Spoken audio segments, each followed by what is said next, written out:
everyone and welcome back to Harmaya classes. In previous lecture we had discussed about the collection of data.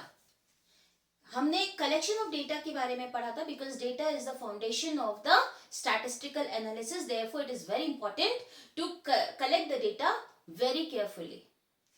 But the collected data is unorganized mass of information and figures. तो जो हम data collect करते हैं वो एक बहुत सारा large volume of data होता है which is not possible to analyze it or interpret it. Suppose हमने क्या किया 100 बच्चों के मार्क्स को कलेक्ट किया. अब 100 बच्चों के मार्क्स अगर हमने 5 सब्जेक्ट से कलेक्ट किए, इन दैट केस हमारे पास कितने मार्क्स हो जाएंगे?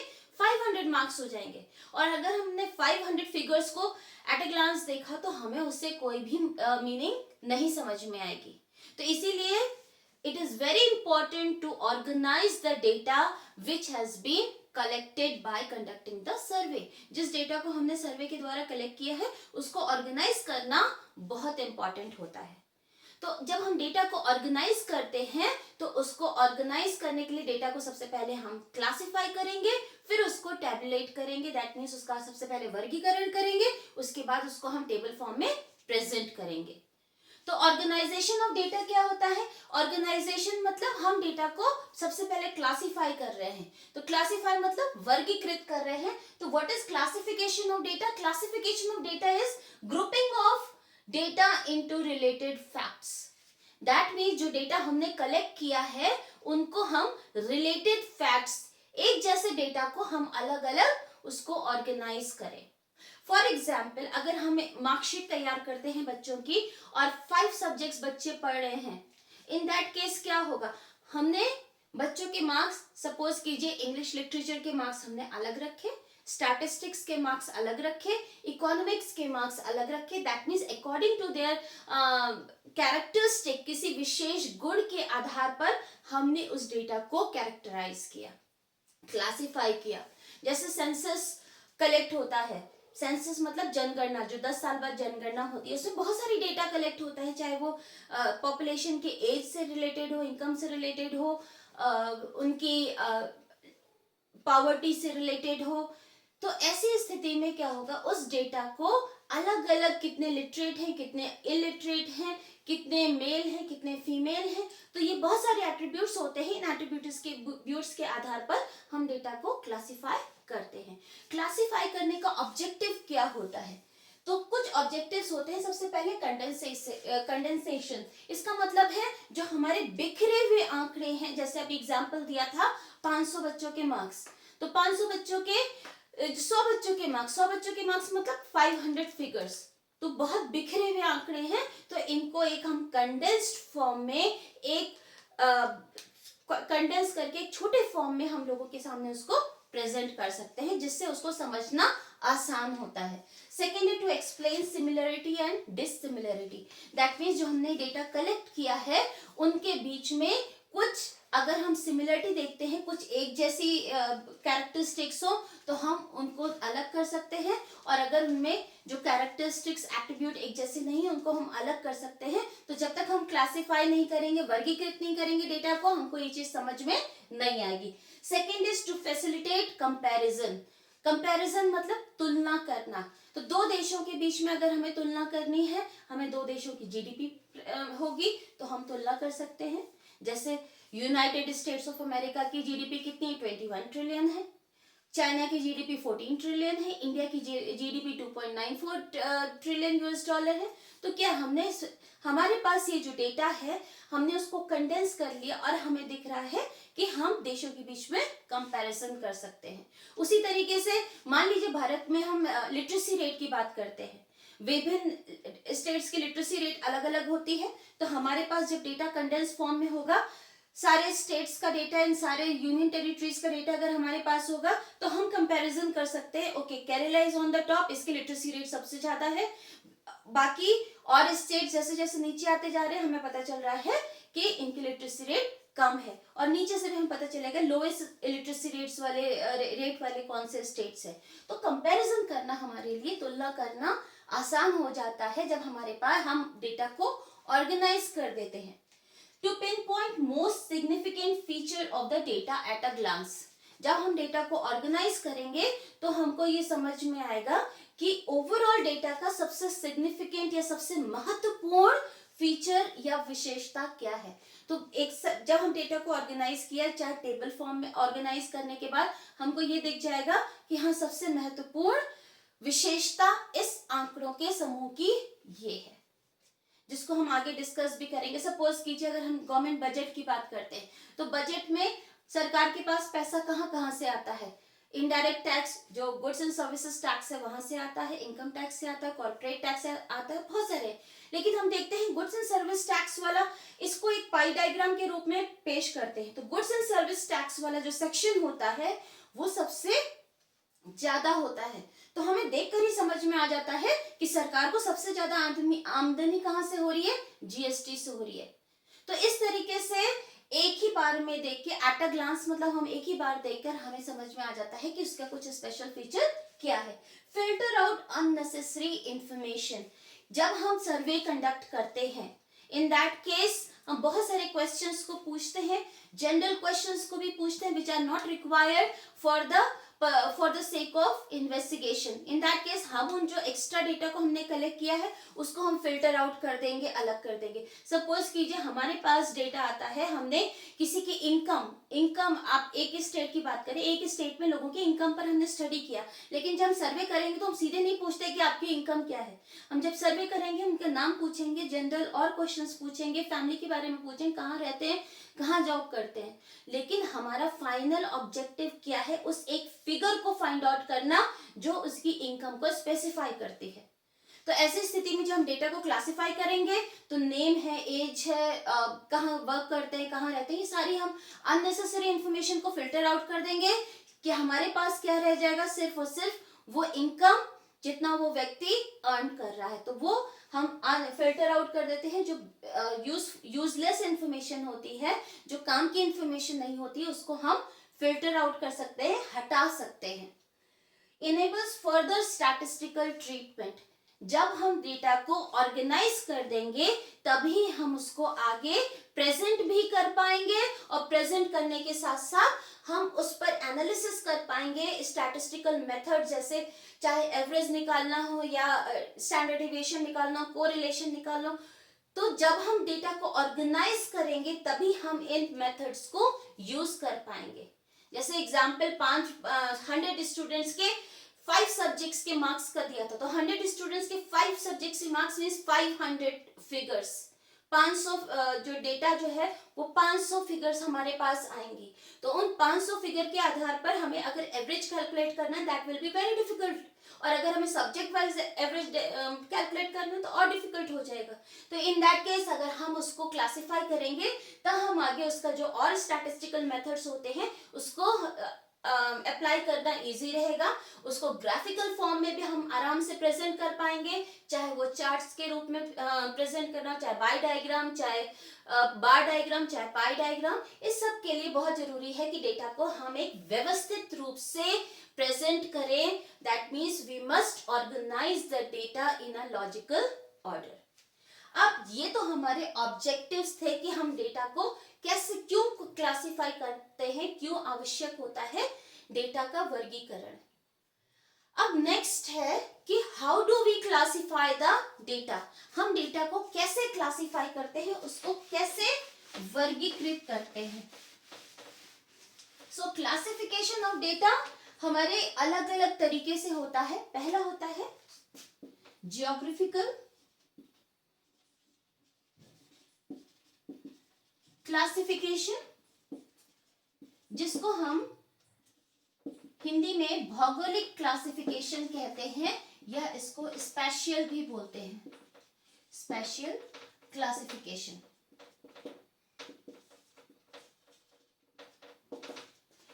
इसके अंतर्गत डेटा को हम, किसी भी डेटा को स्थान के आधार पर वर्गीकृत करते हैं। फॉर एग्जाम्पल, जैसे अभी मैंने एग्जाम्पल दिया, जीडीपी का डेटा लेके चलते हैं। यहाँ पे जीडीपी लिया, यहाँ पे हमने कंट्री लिया यूएसए, चाइना, उसके बाद जापान, जर्मनी एंड इंडिया। अब ये क्या है, ज्योग्राफिकल लोकेशन है। ये लोकेशन हमारे देश भी हो सकते हैं, ये लोकेशन हमारे विलेजेस भी हो सकते हैं, स्टेट्स भी हो सकते हैं, सिटीज भी हो सकते हैं। तो यहाँ पे हमने क्या लिखा, कंट्रीज। अब हमने इस डेटा को प्रेजेंट किया है जीडीपी के 21 ट्रिलियन, यहाँ पे 14 पॉइंट समथिंग सब में है। जापान आई थिंक 5 है, जर्मनी 3.36 है, इंडिया 2.94 ट्रिलियन। ये सारे ट्रिलियन यूएस डॉलर में ये जीडीपी दी गई है, क्योंकि हमने यहाँ पे ज्योग्राफिकल लोकेशन के अकॉर्डिंग हमने डेटा को प्रेजेंट किया है। तो इस तरह के क्लासिफिकेशन को हम बोलते हैं ज्योग्राफिकल क्लासिफिकेशन, जहां पे हम डेटा को किसी लोकेशन या स्थान के आधार पर हम क्लासिफाई करते हैं। नेक्स्ट होता है क्रोनोलॉजिकल क्लासिफिकेशन, हिंदी में बोलेंगे कालानुक्रमिक वर्गीकरण।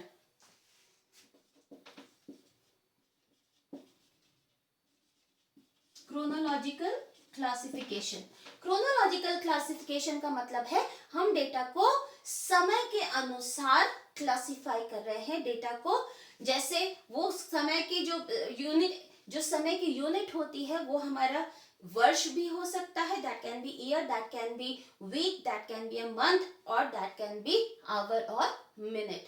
जैसे हम अगर शेयर मार्केट में फ्लक्चुएशंस को देखते हैं तो वो फ्लक्चुएशंस हमारी तो लगातार होती रहती है। It could be a minute also. जब हम शेयर मार्केट के ग्राफ्स देखते हैं तो हर मिनट हमारे शेयर मार्केट में उतार चढ़ाव होता रहता है। तो उस अप्स एंड डाउन्स को हम प्रेजेंट करेंगे तो वो हमारा क्रोनोलॉजिकल होगा, क्योंकि हम उसको समय के अनुसार कर रहे हैं, हर मिनट का डेटा हम प्रेजेंट कर रहे हैं। अभी एक एग्जाम्पल हम फिर ऐसे ही लोग, अगर हम अपनी मान लीजिए हम अपनी पॉपुलेशन का डेटा लेके चलते हैं, तो पॉपुलेशन में यहाँ पे हमने दिखाया ईयर, यहाँ पे हमने पॉपुलेशन इन करोड़्स दिखाया। यहाँ पे मान लीजिए ईयर में हमारा 1981 में 68 पॉइंट समथिंग थी हमारी पॉपुलेशन, 1991 में हमारी 84 पॉइंट समथिंग थी, 2001 में 102 करोड़ हमारी 102 करोड़ पॉपुलेशन थी, point something, I think it was 0.87, और 2011 में जो डेटा हुआ था रिलीज, उसमें हमारी पॉपुलेशन कितनी थी, 121 करोड़।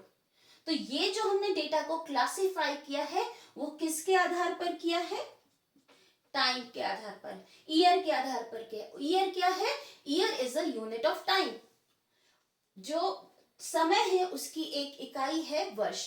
तो इसीलिए ये वाला जो क्लासिफिकेशन होता है उसे हम बोलते हैं chronological classification of the data.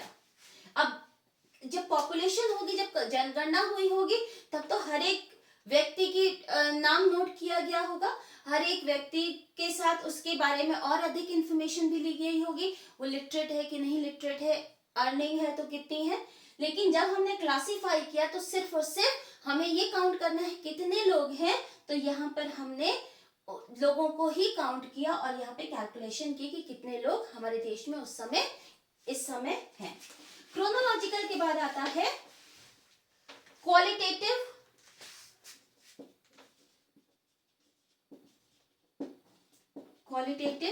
Classification. Qualitative classification का मतलब है कि हम किसी भी डेटा को किसी एट्रीब्यूट के आधार पर, किसी कैरेक्टरिस्टिक के आधार पर क्लासिफाई करते हैं।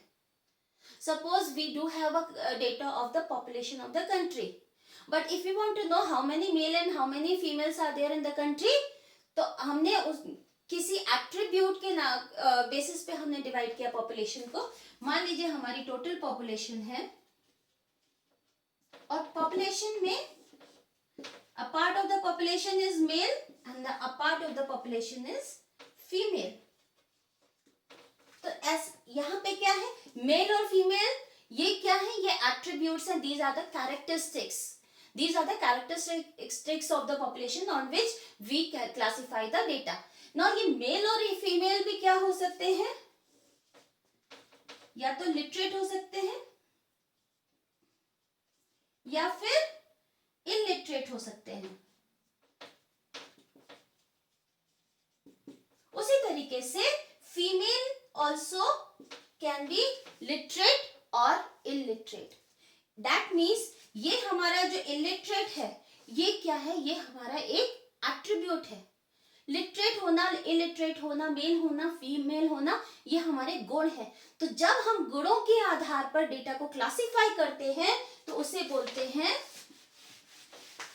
Qualitative classification of the data. Hindi में इसको बोलेंगे गुणात्मक वर्गीकरण आंकड़ों का। फोर्थ है क्वांटिटेटिव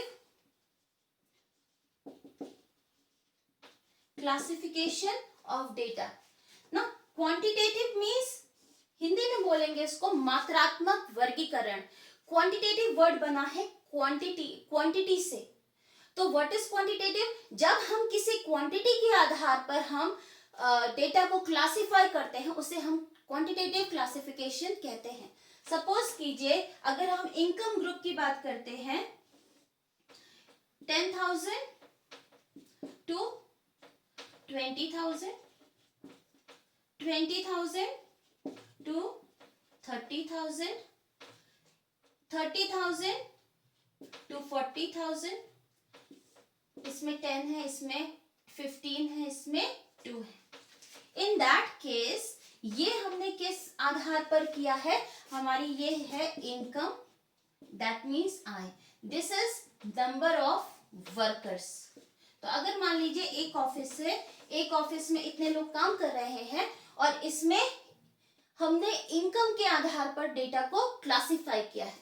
अब इनकम क्या है, ये हम क्वांटिटी बता रहे हैं कि कितनी आय है। जब हम किसी वैल्यू को, किसी वेरिएबल को हम किसी क्वांटिटी में डिफाइन कर सकते हैं तब हमारा quantitative classification of the data होता है।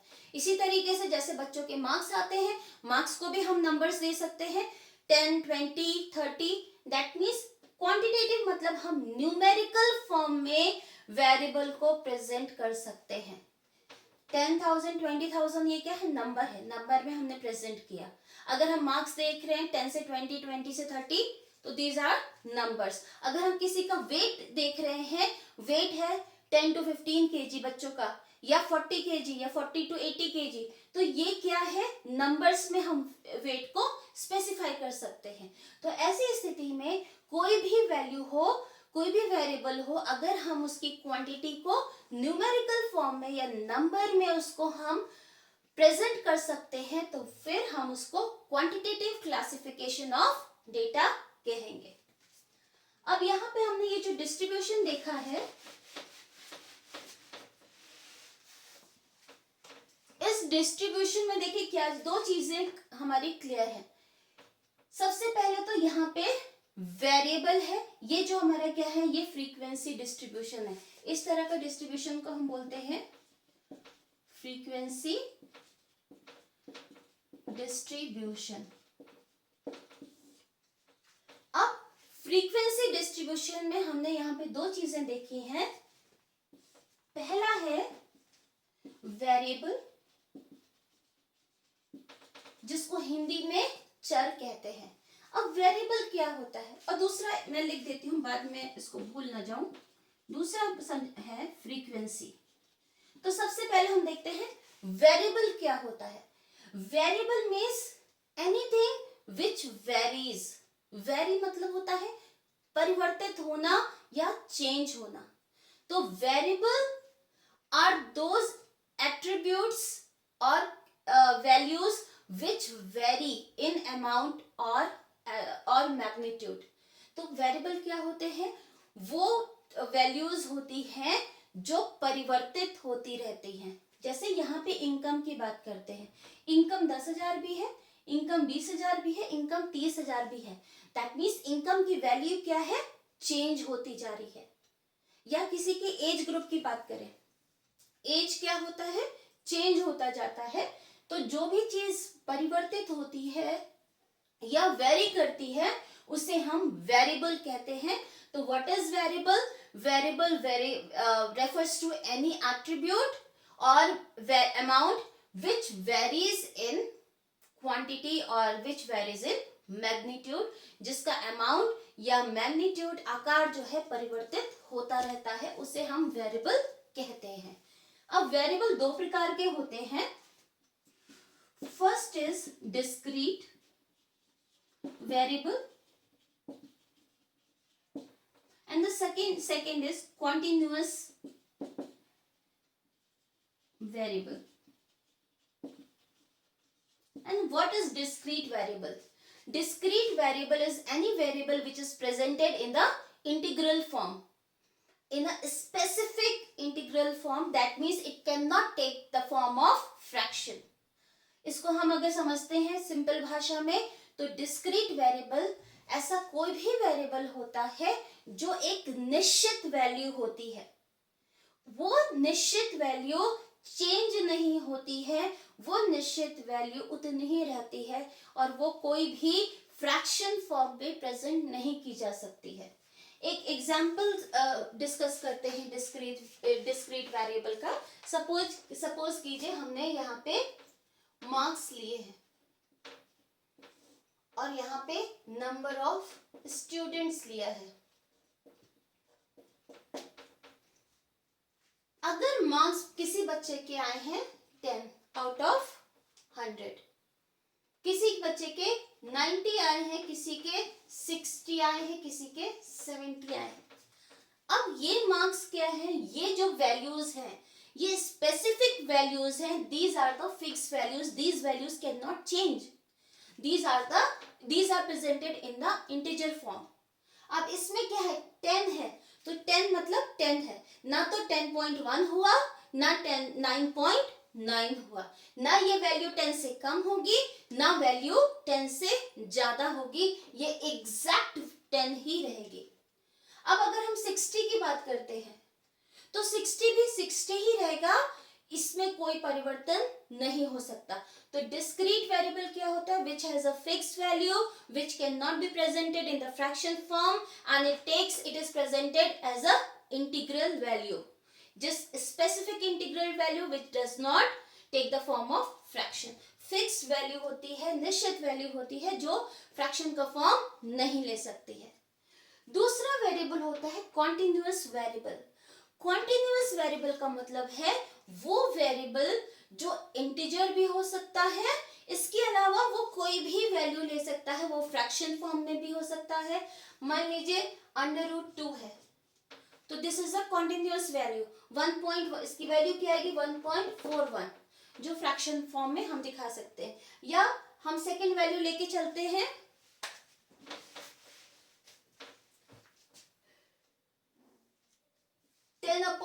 टेन डिवाइडेड बाई 3, तो वैल्यू क्या आएगी? आंसर क्या आएगा? 3.333. दैट मीन्स अगर कॉन्टिन्यूअस वैल्यू वेरिएबल है तो फिर वो निश्चित वैल्यू भी हो सकती है और फ्रैक्शन फॉर्म में भी हो सकती है. जैसे अगर हम यहाँ पे इनकम की बात करते हैं, इनकम 10,000 से 20,000 के बीच में कोई भी वैल्यू हो सकती है. वो 10,001 भी हो सकती है, 10,000 0.1 भी हो सकती है. ये एक छोटा सा एग्जांपल लेके चलते हैं, ये तो बहुत बड़ी फिगर ली. मान लीजिए हम मार्क्स की बात करते हैं और मार्क्स हमने लिया 10 से 20, 20 से 30, 30 से 40. ये बच्चों के मार्क्स हैं. अब ये 10 से 20 के बीच में हो सकता है किसी बच्चे के मार्क्स आए हो 10.5 या किसी बच्चे के मार्क्स आए हो 11.5 या कोई भी वैल्यू हो सकती है. तो इसका मतलब क्या है? वैल्यू हमारे फ्रैक्शन फॉर्म में भी हो सकती है और इंटीजर फॉर्म में भी हो सकती है. बस वेरिएबल हमारा कॉन्टिन्यूअस होना चाहिए, एक रेंज के बीच में होना चाहिए. तो ये हमारे, जब हम डेटा को फ्रीक्वेंसी डिस्ट्रीब्यूशन में क्लासिफाई करते हैं तो वेरिएबल, तो उस क्लासिफिकेशन में दो चीजें होती हैं, एक वेरिएबल होता है, दूसरा फ्रीक्वेंसी होती है. और वेरिएबल हमने डिस्कस किया, दो तरीके के वेरिएबल होते हैं. डिस्क्रीट होता है जिसका एक डेफिनेट वैल्यू होती है. इसकी क्या होती है? डेफिनेट वैल्यू होती है, एक निश्चित वैल्यू होती है डिस्क्रीट वेरिएबल की. कॉन्टिन्यूअस वेरिएबल का कोई भी फॉर्म हो सकता है, रेंज के बीच में 10 से 20 के बीच में कोई भी वैल्यू हो सकती है. 10.5, यहाँ 11 भी हो सकती है, 15 भी हो सकती है, 19 भी हो सकती है और 20 भी हो सकती है. दैट मीन्स कोई एक फिक्स्ड वैल्यू नहीं है, इसके बीच में कोई भी वैल्यू हो सकती है, even it can take the fraction form also. अब हम देखते हैं फ्रीक्वेंसी क्या होती है। फ्रीक्वेंसी का मतलब है किसी भी जो वेरिएबल है वो किसी डिस्ट्रीब्यूशन में कितनी बार आया है। मान लीजिए हम मार्क्स की बात करते हैं, 10 मार्क्स है, 90 मार्क्स है, 60 है और 30 है। वन स्टूडेंट के हमारे 10 मार्क्स आए हैं, 90 मार्क्स आए हैं 4 स्टूडेंट्स के, 60 मार्क्स आए हैं 5 स्टूडेंट्स के और 30 मार्क्स आए हैं 15 स्टूडेंट्स के। तो क्या बता रहा है, फ्रीक्वेंसी बता रही है कि 10 मार्क्स जो हमारा ओवरऑल डिस्ट्रीब्यूशन है वो कितनी बार आया है। वन टाइम आने का मतलब है 10 हमारे डिस्ट्रीब्यूशन में सिर्फ एक बार आया है। 90 मार्क्स कितनी बार आए हैं, 4 आए हैं। तो मान लीजिए एक बच्चे का खाली 10 आया है, लेकिन 90 किसके आए हैं, 4 बच्चों के इस डिस्ट्रीब्यूशन में ये 90 जो है 4 बार रिपीट हुआ है। उसी तरीके से 60 कितने का आया है, 60 5 बच्चों का आया है, तो 60 कितनी बार रिपीट हुआ है, 5 टाइम्स हुआ है। तो फ्रीक्वेंसी क्या बताती है, frequency describes the number of times a variable has been repeated, यानी कि कितनी बार एक वेरिएबल रिपीट हुआ है वो बताता है फ्रीक्वेंसी। तो इस तरीके से जब हम डेटा को ऑर्गेनाइज करते हैं तो हम डेटा को इस तरीके से हमारे लिए क्लासिफाई करना बहुत जरूरी हो जाता है। इसके आधार पर हम आगे डेटा को एनालाइज एंड इंटरप्रेट इजिली कर सकते हैं। तो इस लेक्चर में बस इतना ही। ऑर्गेनाइजेशन ऑफ डेटा को हम नेक्स्ट लेक्चर में भी कंटिन्यू करेंगे। That's all for today. Thank you so much.